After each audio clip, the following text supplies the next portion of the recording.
Hello and welcome to A Real Point of View. My name is Greg Morgan and I am your host for the evening.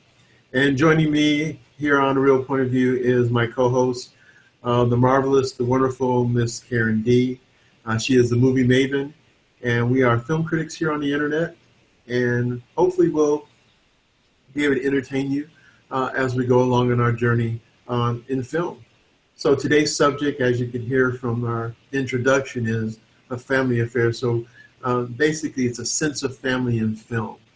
So we're going to talk about a few films where family is important in the makeup and the essence of the film. But before we get started, I just wanted to get a shout out to the must-see movie film critic. Hopefully he'll be able to join us later. And that's Mr. Larry Domkowski. And before we get going, just want to say hello, Karen. How are you? I'm doing great. I was wondering when you were going to let me say hello back after all those lovely things you said. Well, every once in a while, I'll say something nice, and it's rare, but you know. Well, it threw me. I wasn't sure what to do with that information, but if you're right, you're right. And you're never wrong. Well, today, in that minute. I'm doing great. Thank you. Good. And Good it's to hear. always good to be here. Yeah, it's good to hang out and talk about film. One of my favorite things to do anymore. And so I'm glad that you're hanging out with me to add your expertise and information to our show. So, Me too.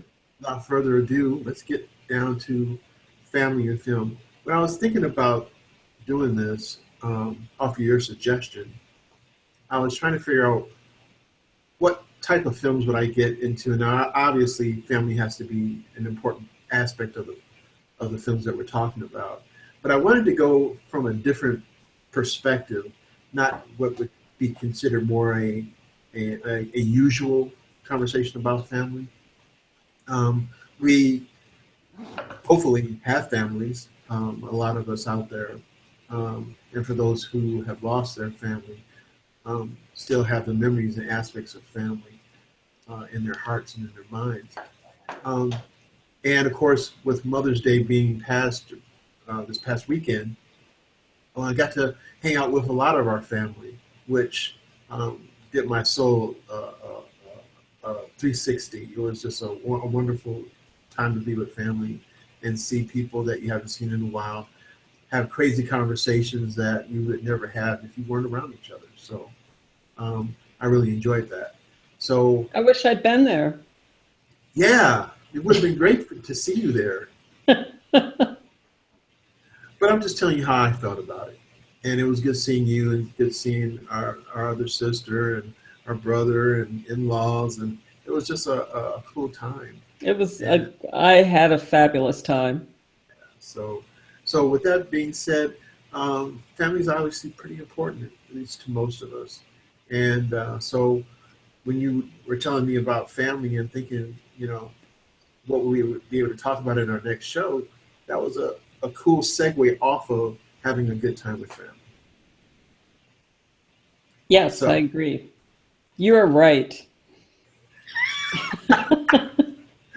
all right, well, let's go ahead and get to the movie aspect of this show before everybody looks at us and like, oh, they're about to have a cat fight. No. Um, well, the two movies that I picked, Karen, they go toward family in a different way. And in fact, by the titles, you probably won't even get family out of it. The first film that I was looking at is Saving Private Ryan, and this is with Tom Hanks and Matt Damon. And the second movie is an older movie, came out back in the early, well, actually 1950, and that is Winchester 73, which is basically a Western. So by the titles, you can't tell we're talking about family issues, family situations, family at all. But I'll get into those a little bit later. But why don't you share with us what movies you have, Karen? Well, there are two movies that I would like to talk about. One is called A Family Thing, and that came out in 1996 with Robert Duvall and James Earl Jones. It was written by Billy Bob Thornton. Irma T. Hall is in this movie, Michael Beach. Just a really excellent cast. And then the other movie that I would like to talk about is called Mi Familia. It's also called My Family, because Mi Familia is of course Spanish for my family. This movie came out in 1995, and it stars Jimmy Smits, but it also has Edward James Olmos, Jennifer Lopez, what else? A whole number of raft of other actors, whose names I can't recall right off the top of my head, but I'll find them in a second. But really well done. Another well done movie that focused, I thought, in a really interesting way on the Latin American family experience, with a grand sort of sweeping kind of palette that I think had heretofore been reserved for stories about white families, not to put too fine a point on it, but I think Mi Familia has the same sort of scope as a movie like Giant, which is a movie very much about family, with James Dean and Elizabeth Taylor Rock Hudson. And, you know, there are other movies that sort of tell the story of family in this historical sweep saga sort of way. And Mi Familia was literally the first movie that I remember seeing which treated a family of color like that. And so I was very interested in it. Okay, sounds good. Well, since you've already started talking about Mi Familia, why don't you go ahead and give us your scope on Mi Familia and family within the film. Okay, of course I had the other one queued up first. Oh, it doesn't matter. That's up to you. It's up to you.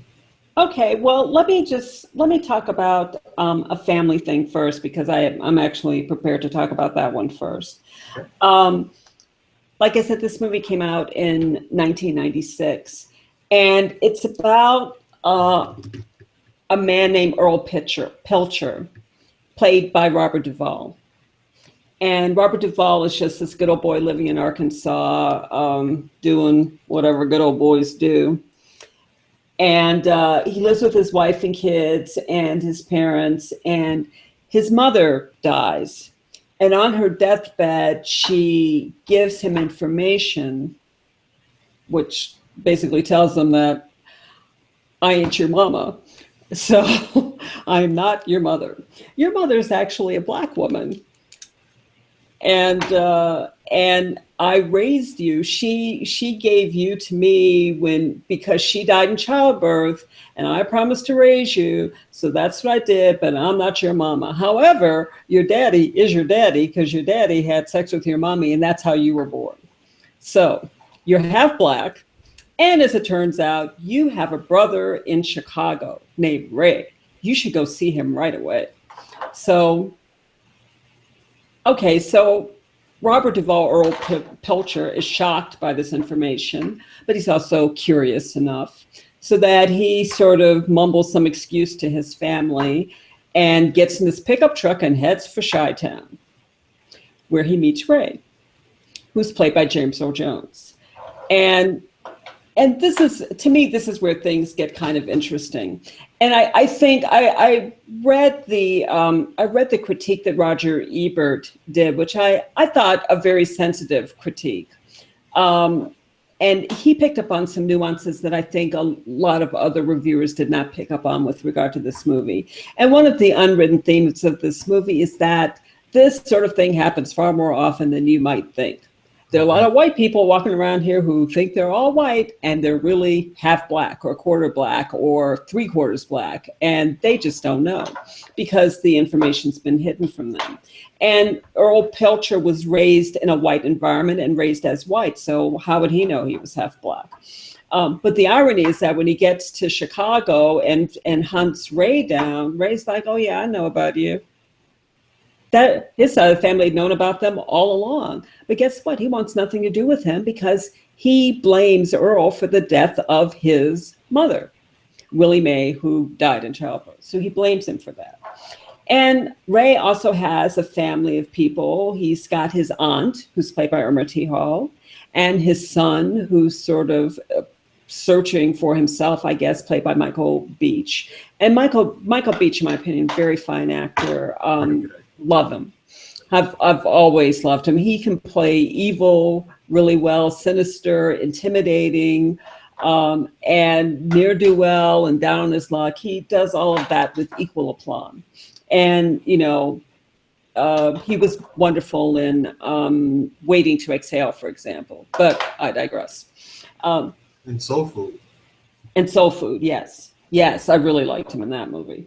But anyway, they, you know, they sort of warily get to know each other and you know, end up having, you know, they sort of make these halting advances toward getting to know each other.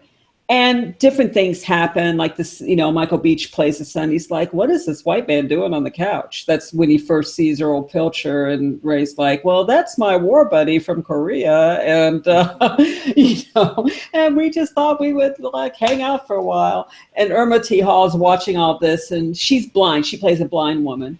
And she finally says to, you know, to Ray, you know, why don't you just tell your son the truth, and why don't you all just stop lying and just deal with the actual situation?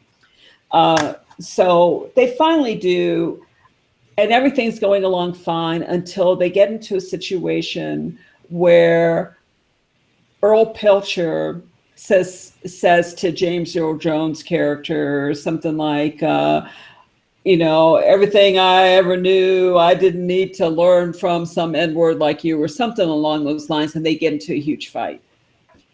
And it's like almost a deal breaker, but towards the end of the movie, they manage to come together. Anyway, what's interesting is just the pedigree of this movie, because it's directed by Richard Pierce, who's known not only for A Family Thing, but he also wrote Leap of Faith with Steve Martin. He did the documentary film Incorporated. And, you know, interestingly enough, it was written by Billy Bob Thornton, along with Tom Epperson. And I think, I mean, Billy Bob Thornton, it just brings to mind to me again how talented Billy Bob Thornton is, because he's a really good actor. And I thought he was riveting in Sling Blade, which he wrote and produced himself. I mean, that was it was his project from beginning to end. But, you know, A Family Thing is like a way different story. And not a story that people are dying to see on the big screen either. But somehow I think he managed to write a story which picked up on the issues that multiracial families have, especially when they're not blended together in the traditional sense. And he also picked up on some of the differences between country living and city living, because Chicago is way different than, you know, the rural Arkansas. And the other nice thing about this movie is just the comedic elements, because here we have a situation that's fraught with tension. You know, you've got a white man who's not exactly enlightened when it comes to racial racial situations. I mean, otherwise the N-word wouldn't be in his vocabulary, but he's a good old boy from down south. And maybe he thought because he was half black, it was okay for him to use the N-word, but given the way he looked, it wasn't. So you've got that situation fraught with tension. You've got James Earl Jones' family on the other hand, which, you know, they knew about it as, you know, but they kind of feel like they're the underdogs. So yeah, it's like, well, yeah, we know about you all, but we don't want to have anything to do with you because we already know up front that you don't want to have anything to do with us. And it doesn't matter that we share blood because you're just rednecks from down south. So they both have their own biases to deal with, and with families like this, I think these things exist, but they're not sort of examined in a film treatment very often. Yeah. And I like that Billy Bob Thornton took this on. Yeah, and what's good about this film, now that I know who was in it, I recall this film actually, seeing this film. The good thing about this film that doesn't always happen in real life is there's resolution, and they come together as best they can, but in a positive way. And you want to see positivity in family issues, especially when you have such tensions. And as you alluded to before, these are not rare.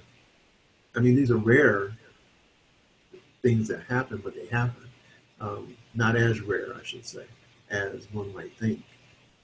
As you said, it's not addressed in film as often. I think that's changing. It's starting to change. Yeah, but for example, the Octavia Spencer, Kevin Costner movie is another Black or White, another situation of similar ilk, and so we see it being addressed. But again, one thing about family, whether you're blood family or not, coming together, regardless of whether your differences are, and coming to a resolution, even if it's one that's not going to keep you together, at least now you have a better understanding of what's going on. And sometimes that in itself is something that diminishes the tension, just because now there's closure. Right. So, yeah, it's a really good movie. I'm glad you picked on it. It's a good one. And the other thing that what I also wanted to say, which I was taking a long time to say, but the other thing I wanted to just say is that what I like about this film is that in this situation that's fraught with tension, Billy Bob Thornton manages to find, and also Richard Pierce, the director, because he also, I think he deserves kudos for the way in which he directed the film. But they find the comedic elements, and I think the gem of these situations is that there is comedy here. Just because people are mad at each other, or maybe because they're mad at each other, or kind of annoyed, you're dismissive but you're curious. You're angry but you're intrigued. You're mad but you're sad. Human emotions are complex. They're rarely just one thing or another. And usually the more strongly you see one sort of emotion, that's sort of the hint that there's something else going on underneath. And it's what's underneath that we need to see to make compelling movie making, not just the surface emotions. And anybody can do a film about just happy or just sad. But happy with the tinge of, or sadness with a soupçon of this, that, or the other thing. That's what makes watching movies interesting, and what makes watching human beings so interesting. Otherwise, you might as well just watch robots. So I mean, it's not is this a perfect movie? No. Of course not. It's not a perfect movie. I think, as some of the critics point out, some of the situations are a little unrealistic. Having some technical. Oh, I'm sorry. We had technical difficulties there. My screen just went way dark. But anyway, there are. What was I going to say? I can't remember what I was saying. Something really profound, I'm sure. Underlying issues with regard to things being not just happy or sad, but a combination of all of it, along with some comedic elements, is what you were. Right. So I think, and I was going to say, this movie isn't perfect. Some of the situations are a little unrealistic, probably. Was this really filmed on Chicago's South Side? I'm not sure that it was. Maybe it was, but there was probably a little bit more that could have been done to capture the real flavor of Chicago, for example. Or you didn't have to go to, maybe one of the plot points didn't have to be that Earl Pilcher was carjacked. That's kind of an easy go-to. But in spite of whatever shortcomings exist in this movie, I think overall tackling the subject with and honoring the complexity of these human relationships, I think makes up for the shortcomings. And also you have really fine actors. I mean, you've got James Earl Jones, you've got Robert Duvall. They're amazing actors. But then guess what? They're almost totally eclipsed by Irma T. Hall, who steals practically every scene she is in, And even against those two, you can't take your eyes off of her. And she's blind. She's playing a blind person. Very cool. It's a good movie, and I'm glad I remember. I'm glad you chose it. I'm glad I remember seeing it actually.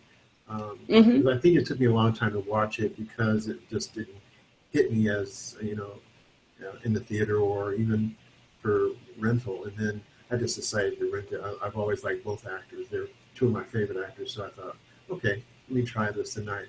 I was pleasantly surprised. So very good film. We'll talk about one of your movies, Greg. Well, the movie I want to talk about most of all is Saving Private Ryan. I'm approaching family in a slightly different way here. This movie is based off of some historic elements. There are fictitious elements as well, but some historic elements in having to do with the war. Okay, so the essence of this film starts in the beaches of Normandy, the raid on Normandy, and I think it was June 6th of 1944 when this movie takes place. And Tom Hanks is an officer in the United States Army Rangers, and so they're storming the beaches. They are getting heavy casualties. The Germans are literally just having their way early on as the American soldiers are coming onto the beach. But fortunately for the soldiers, they were able to advance enough to make the Germans fall back and able to get some common ground. So going to segue off of Tom Hanks makes it onto the beach, and he's an officer, so he's given a regiment of men, and everyone's trying to find each other in this craziness that's going on. So it comes to the major officers in command that there's a family of brothers who have enlisted into the service. They're stationed in different parts of the country, different parts of the world during World War II. This is World War II. And the sad thing that occurs here is in this family, which is the Ryan family, of the four boys, two of them are killed on that same beach in Normandy, and one is killed hundreds and hundreds of miles, hundreds of thousands of miles away, and another in New Guinea. But the sad thing is that they died on the same day. And so Mrs. Ryan, the mother of these fine young men who went out and did their country's duty by enlisting and being a part of the war situation, she has to find out on the same day that three of her children were killed. So the general, I think it's General George Marshall, at the time, understanding the circumstance and getting this information from one of his underlings, does something that is very compassionate, but yet it's still a dangerous thing. He decides that to not have this woman totally grieve, to not have this woman hear about another one of her children being killed, he decides to send out a party to try to find the last surviving son in hopes that he's still alive, to try to get him out of the war, out of the front and the major part of the war, and send him home, just so that she would still have one of her children left alive. And this is That is very compassionate. it is a very compassionate thing.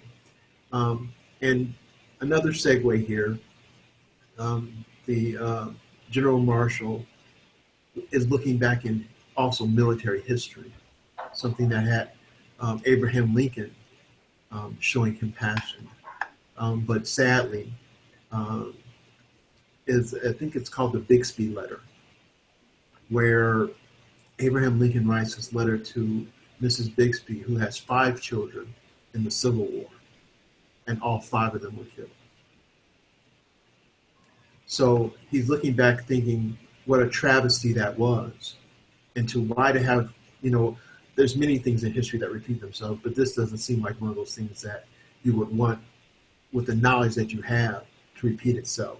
So he desperately is trying to get someone who's already in Normandy in to try to find this last surviving son, which is James Ryan.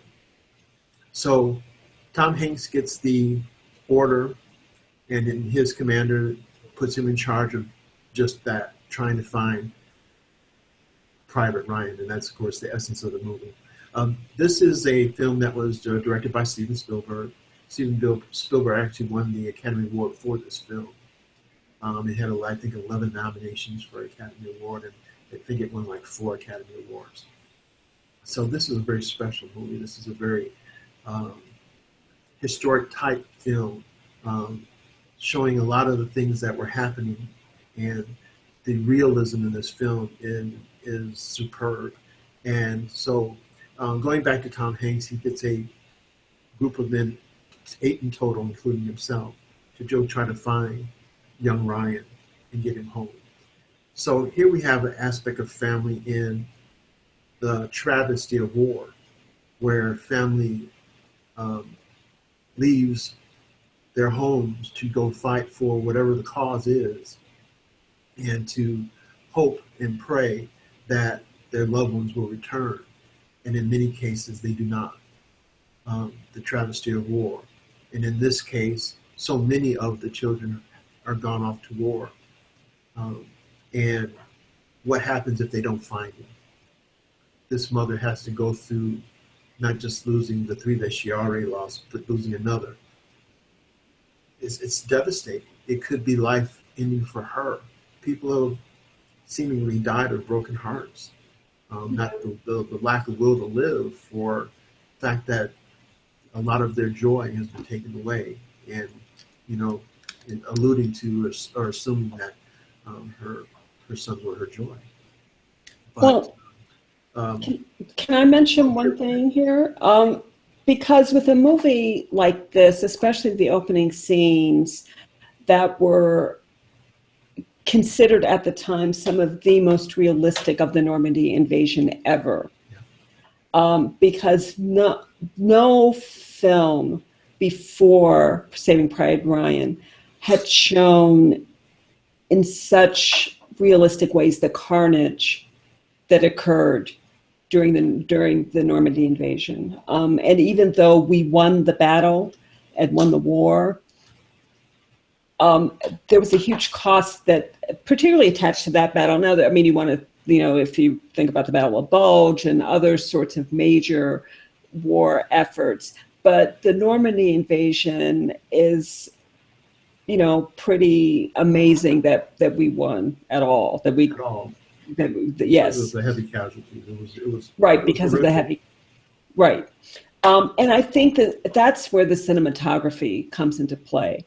The cinematography is so important, and the way in which those opening scenes were filmed were just, from what I understand, riveting. And you really need an extraordinarily skilled cinematographer to honor that, to address that in the way in which it deserves to be addressed. And the cinematographer for this movie is Janusz Kaminski, who's very well known in the industry. He not only was the cinematographer for Saving Private Ryan, but also for Schindler's List, Catch Me If You Can, and Minority Report. He's won 2 Oscars, and one of them was for Saving Private Private Ryan for Best Cinematography. The other Oscar was for Schindler's List. So, and he's also been nominated for Amistad and The Diving Bell and the Butterfly, as well as War Horse. So he's an extraordinarily talented cinematographer. Yeah, it was the whole movie was well done. Pretty much every aspect of the film was wonderful. So here again we have this family um, in dire need of some support. Now we have another family that's formed out of misfits, out of um, you know, different personalities, and now they have to come together to try to find one person. You know, they're thinking the war effort, whatever their positive essence or whatever their role is in the war effort, is being somewhat compromised a little bit, because now each of them is thinking, well, you know, it's 8 of us. We're trying to get through and this is trying to get behind enemy lines to try and get very quickly to where this young man is and where everyone thinks he is. And that's another thing, trying to find out what's the truth, what isn't the truth, in order to try to find this person. Running into other James Ryans who are not the right James Ryan throughout the film. So it's a coming together of these 8 men in sort of a family, to come together to try to work together in harmony to try to find this guy. And it was very rough going early on. And they too had their own casualties. So you've got aspect of family, blood family, and then you have an aspect of family that people brought together to try to be united on one front, which is what families are and what families do, to try to come to make decisions and make right decisions and do the best they can. In this case, to try to find one person, which they all had a problem with early on. But, you know, I want to go to another aspect of the film too, and then I'll leave it alone. One part of the film, because some of this is flashback actually, Private Ryan, as an older man, falls in front of this tomb, the gravesite, and just falls and starts crying. And we realize later on that he's not at the tomb site of his brothers. He's at the tomb site of another. It's an important part of the film. But the total aspect of this movie is more than one family, more than one type of family relationship.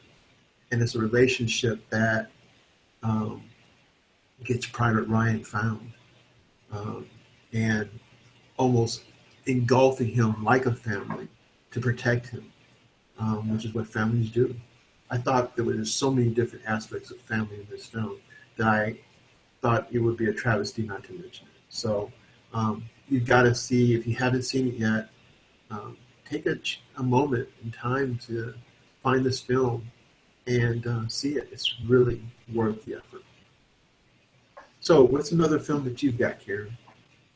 Well, and I guess before I move to my film, I guess I'll just say the other thing is just the acting in this movie. This was not only directed by Steven Spielberg, it was a Tom Hanks project. He was one of the producers of the movie. He acted in the movie.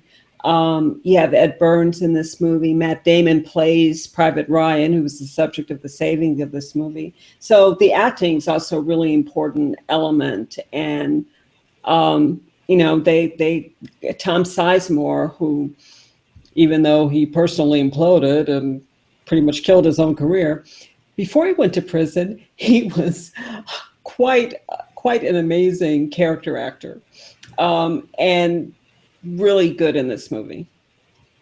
Yeah, it was definitely a great effort, and it was just so believable. And you find yourself being a part of it, and you know your gut is getting wrenched just like everybody else in the film. And these actors are portraying not just the personalities of the characters, but also the emotions of what's going on around them, and the emotions of, trying to get to this person and trying to just make sense out of all of it. It's a daunting task, and they somehow were able to do it. And you get that through the talented actors who are portraying these characters. So the right characters. It was definitely a great film, I thought. Yep, I think you're correct. You must be correct. I think that's very true. Hey, mi niña, let's talk about mi familia. Mi familia este bueno. My family, or mi familia, I prefer to call it mi familia actually, but was released in 1995, and it was actually released as mi familia, not my family, but over the intervening 21 years, it's really become known as my family. And as I said when we opened our broadcast tonight, it's a story that tells the saga, really, of a family, the multi generations of a Latin American family, beginning in like the late 1920s and all the way up into the 1980s. And really, again, this is a movie that I really liked. I remember when this movie came out, and I made it a point to go to the movies to see it, because I thought it was important. Also, I really like the actors. This movie has Jimmy Smits. Love Jimmy Smits. He's an excellent actor. He was awesome as like the heavy and running scared. I loved him in West Wing. I mean, I can't think of anything he's done that I haven't loved him in, because he's just such a fine actor. Even that crazy movie Solomon and Sheba, he was good in that. Yeah, I liked him on TV. He was in what was it, Law? Oh, was it L.A. Law? Was he in L.A. Law? I think Yes, he was. And also, he was in the it was about New York Police Department. He was a detective. Right, but it wasn't. Oh no, no, wasn't it? It was, yeah, it was New York. It was New York. Right, and it predated, not with David Caruso and. Yeah, he was. Yeah, that's the same. That's the same on TV show. And I can't remember what that. It wasn't Hill Street Blues. It was the one that came after Hill Street. But I know what you're talking about.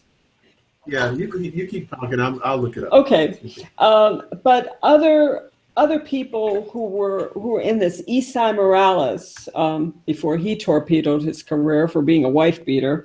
Okay. Again, fine actor. Edward James Olmos. I love Edward James Olmos. He is such a fine actor, and in person, a real class act. How do I know? Because I met Edward James Olmos. He actually came to Annapolis, Maryland, to Anne Arundel Community College due to a book that he'd written. He gave a lecture on that book, and I went up and talked to him afterwards, and he was just as nice as he could be. Real class act. And before you get going, it's NYPD Blue. That's it. Thank you for finding that out. The movie was written by Gregory Nava and Anna Thomas.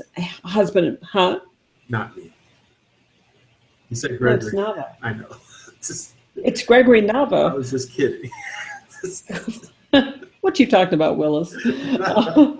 It was written by Gregory Nava and Anna Thomas, and a husband-wife writing team who have some personal experience due to their own Latino, Hispanic heritage with the notion of multi-generations of families making a home in what was a foreign land. I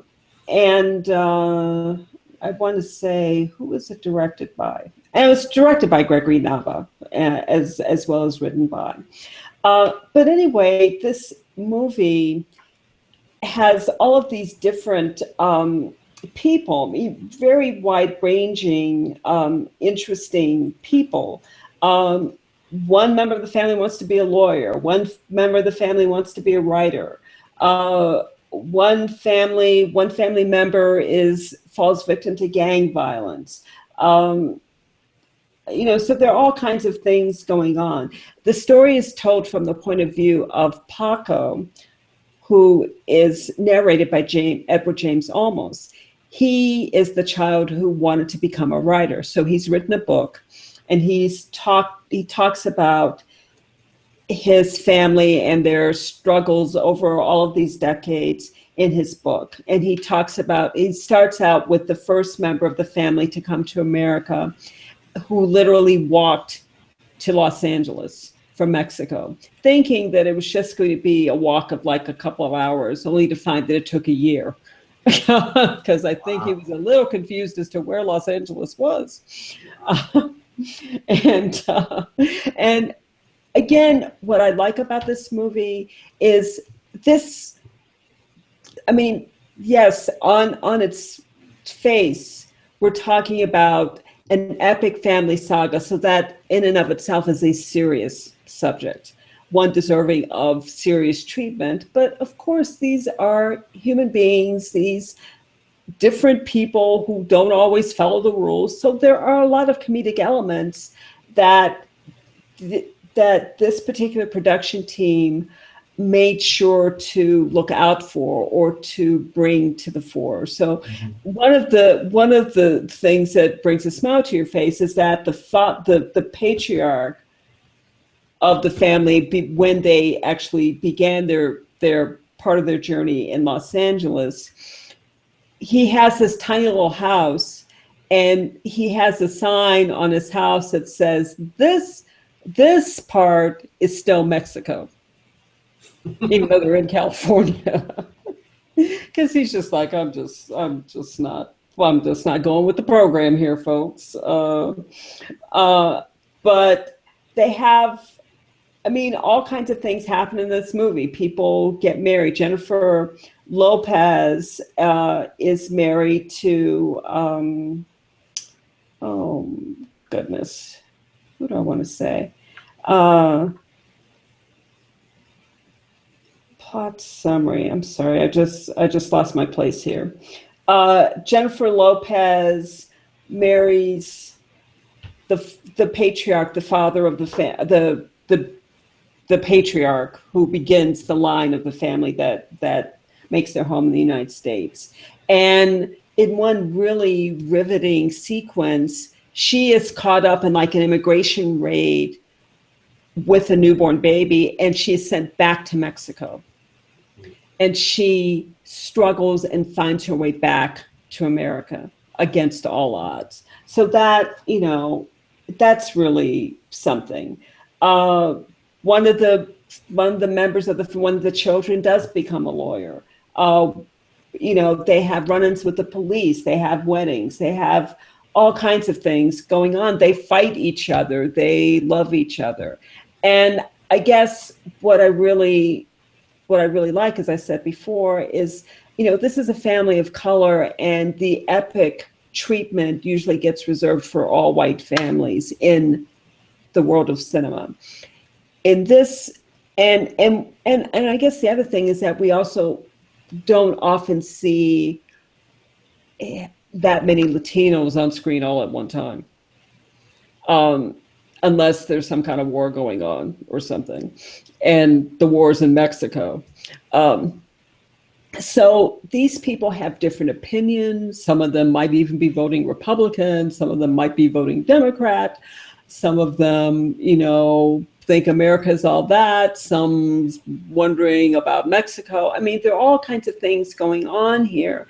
And there's just the day-to-day struggle of just trying to live. Mm-hmm. And it's really nice to see this particular movie talk about this from that perspective, talk about these universal struggles from that perspective. So that's, when I went to see this movie, it fast became one of my favorite movies. And it still is one of my favorite movies 21 years later. And you know, it doesn't hurt that there's so many fine actors in this movie. So so I'll leave it there.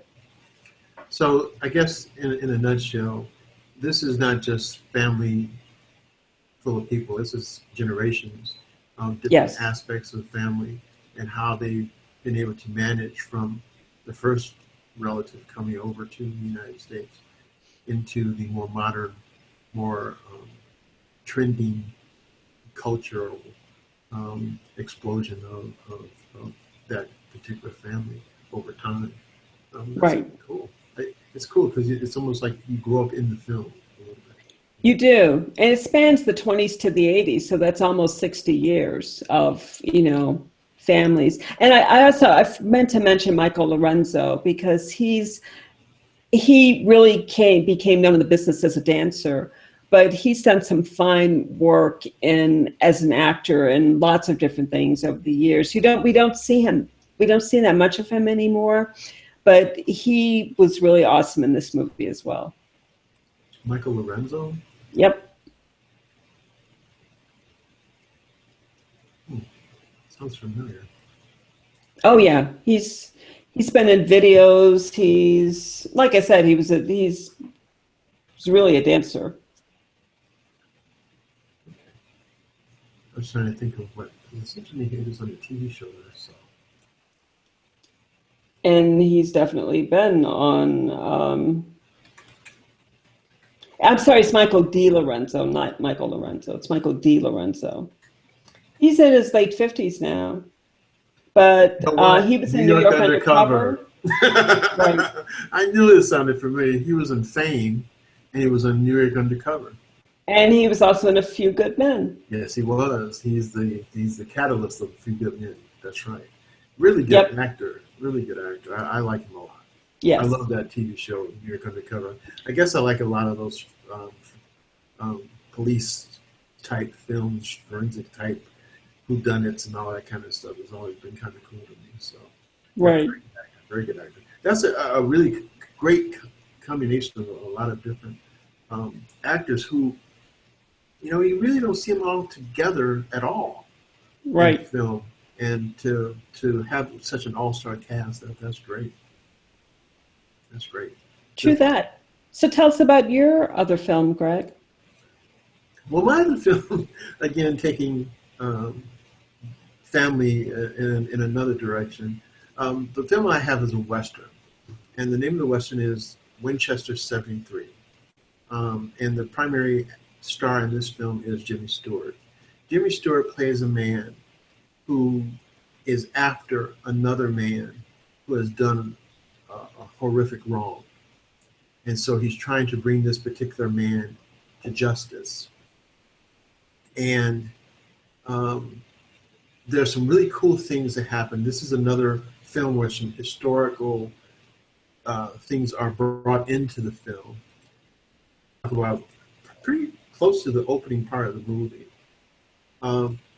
Jimmy Stewart, in the process of trying, he and his friend are trying to find this guy to bring him to justice for the wrongs that he committed that are very personal wrongs.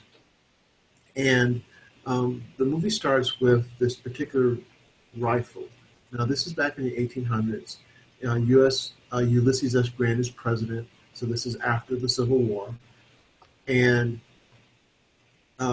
this particular gun is made by this rifle company, Winchester, and they've only made 1,000 of these rifles. And even back then, that wasn't a humongous amount, which meant that they were rare. So this was not for sale, it was for marksmanship. So they were having all these different contests to win this rifle. So Jimmy Stewart and his friend realized that since this rifle is out there, and this is one of the very few out there that exist, that this particular person they're looking for, who has an affinity for rifles and guns, Mm-hmm. is going to be there. So they go to this town, which just happens to be Dodge City.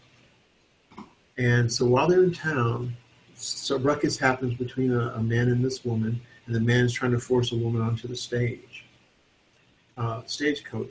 So Jimmy Stewart wants to intercede as a gentleman and intercede for the woman on her behalf, but is not able to do so. She still is forced to get on the stagecoach. But here's the scene. The guy who put her on the stagecoach that Jimmy Stewart's character was trying to intercede to prevent is still saying, well, you guys are new in town. There's a great hotel over here. If you want to go to a hotel, I can put a good word in for you. But before you go any further, you're going to have to hand me your sidearms, your holsters, and your guns. And Jimmy Stewart and his friend look like, we're not giving you our holsters and guns. But this was Dodge City. They had a policy about not being armed in the city limits. I was going to get there. Oh, sorry. Well, they're standing in front of the sheriff's office, and he's telling them that they have to turn their guns in.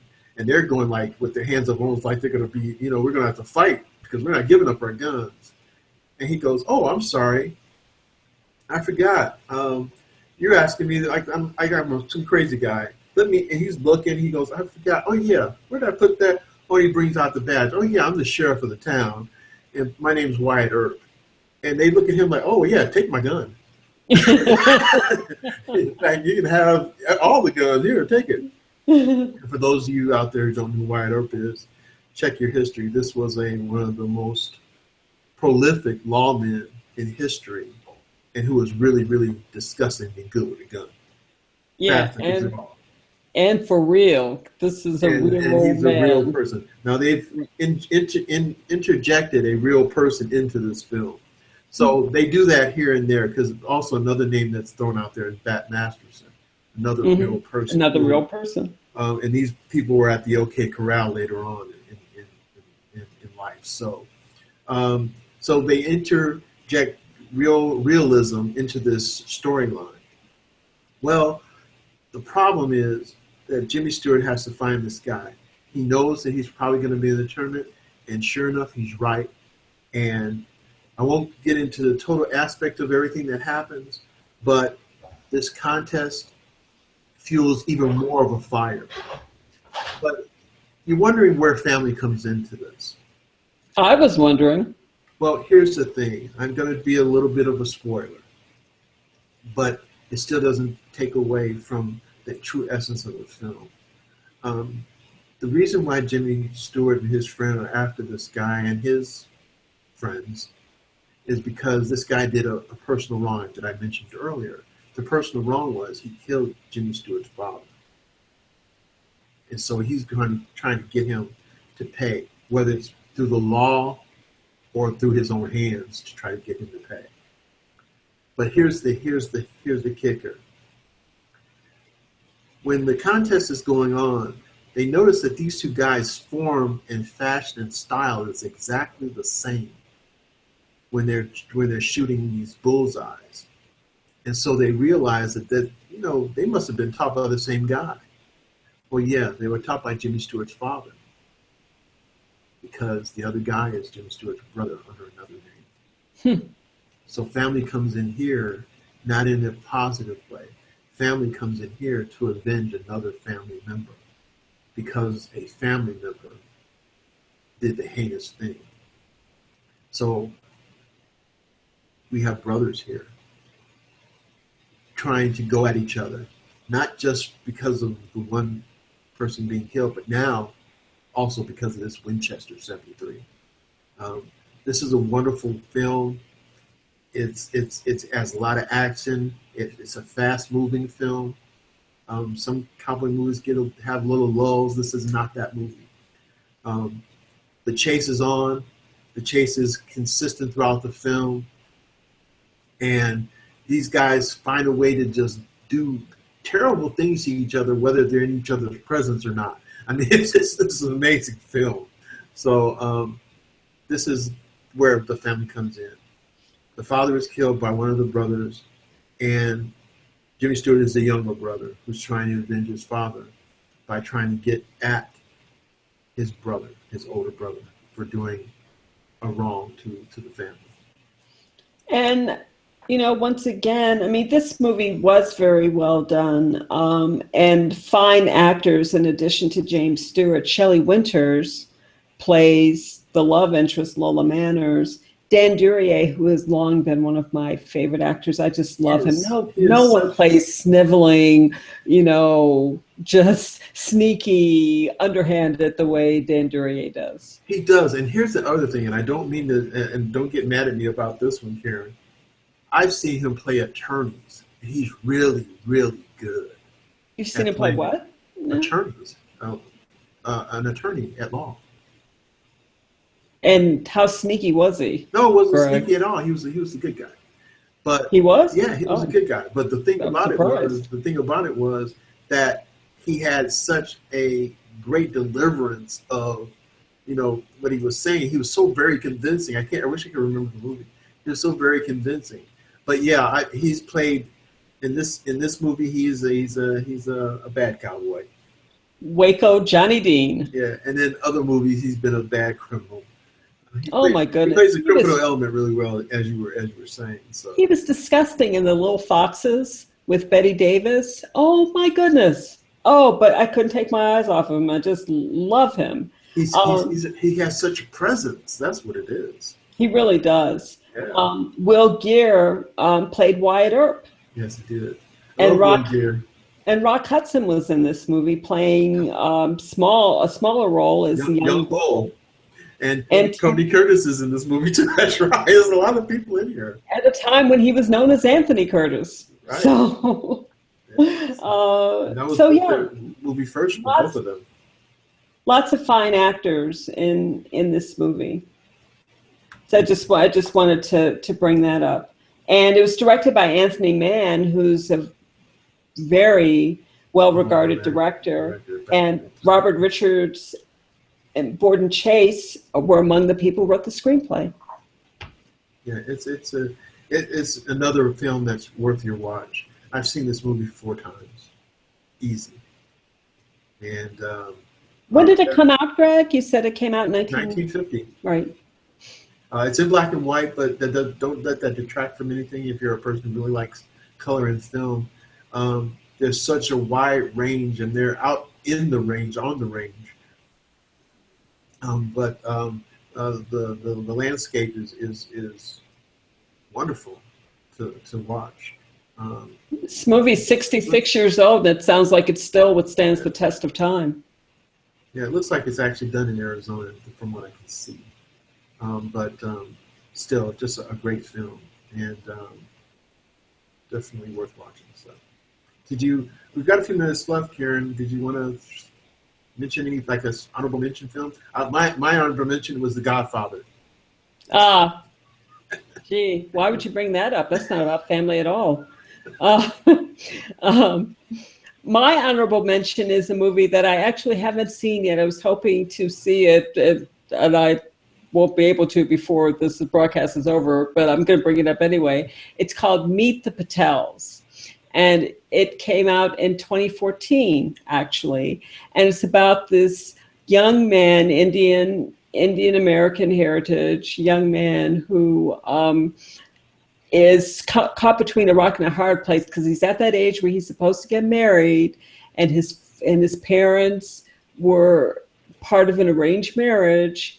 And now that he's at that age, he's kind of like, he had a girlfriend, but then his girlfriend broke up with him. And now he's trying to find a way to keep his parents from bugging him about getting married. But at the same time, it's like there are all these expectations about, well, you need to get married. So it's sort of just about that, and just about the whole family as a result, and Indian traditions and the importance of continuing the family and all this other stuff. So it's gotten really good reviews. It's kind of a documentary. Rav Patel wrote the movie, produced it. So it's really kind of a documentary, but it also has like a very cinematic treatment to it. So that would be my honorable mention. Oh, very cool. Sounds interesting. Well, ladies and gentlemen, we are actually out of time. I want to thank you for listening to our show. As always, we appreciate your support. And but more importantly, we really want you to see some of the films that we're talking about. because we think they would be entertaining to you.